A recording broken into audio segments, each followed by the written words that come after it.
सलाम दोस्तों, सबको जय मसीह की एक और बार स्पिरिचुअल मॉर्सल्स में मैं आपको स्वागत करती हूँ। आज हम वचन से एक स्त्री के बारे में मनन करेंगे जो एक माँ बनने के लिए बहुत अधिक चाहती थी। हम इनके बारे में पढ़ते हैं लूका रचित सुसमाचार पहले अध्याय में। इनका जन्म जो है एक याजक के घर में होता है, और जैसे याजक के घर में वो पली पड़ी, हम जानते हैं कि पुराने नियम में, बाइबल में जो याजक है वो परमेश्वर के डरवैये होते थे, प्रभु के काम करते थे और मूसा का जो वचन है उसको पालन करते थे।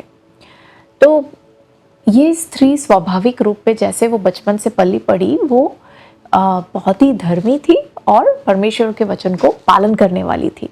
जैसे बड़ी हुई तो उसका भी ब्याह किसके साथ हुआ? एक याजक के साथ हुआ।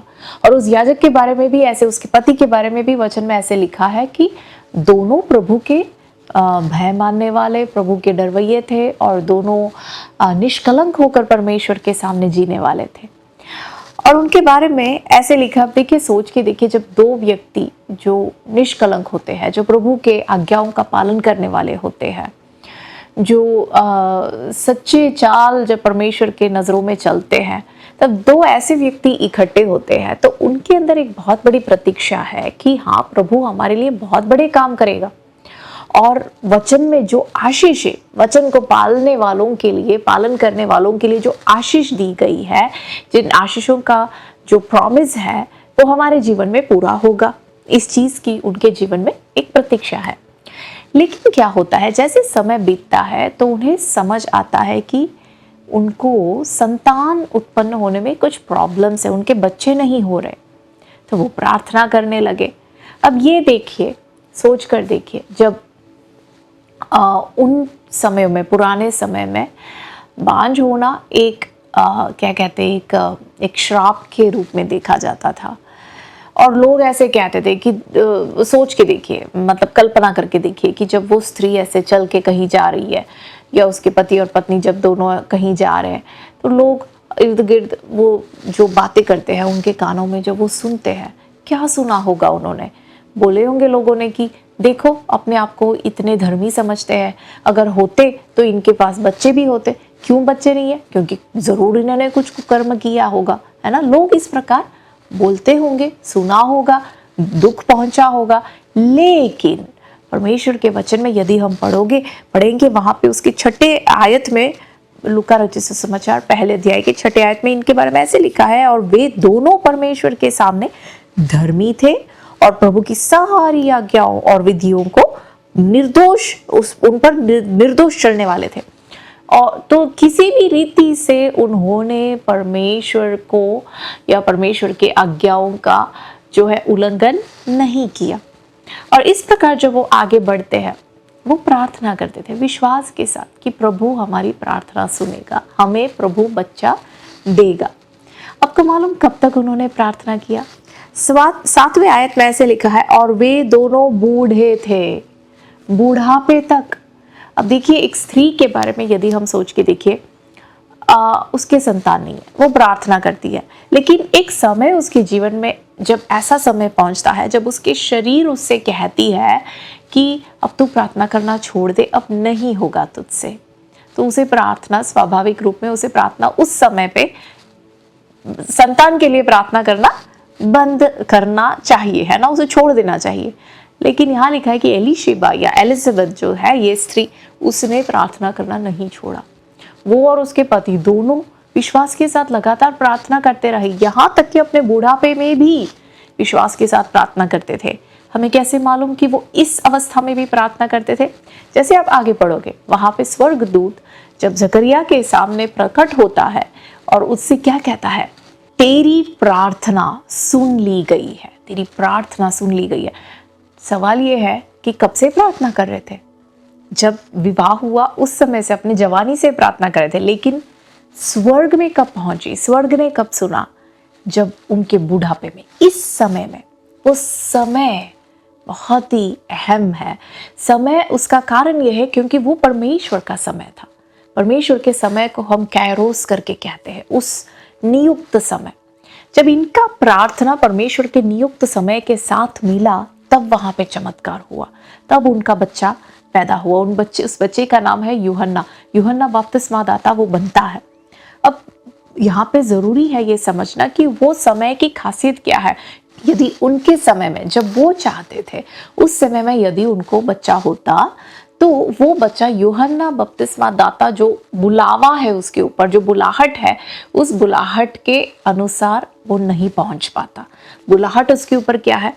प्रभु यीशु से पहले उसे आना है, यीशु के रास्ते को रास्ता साफ करने वाला बनना है, वो है उसकी बुलाहट। यदि वो बुलाहट उसके जीवन में पूरा होना है तो एलीशिबा और जकरिया को इस बुढ़ापे तक इंतजार करना जरूरी था।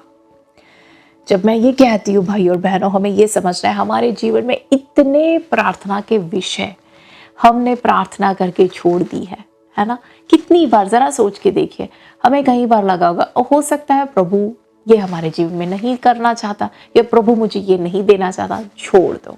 ऐसे करके कितने विषयों को हमने छोड़ दिया।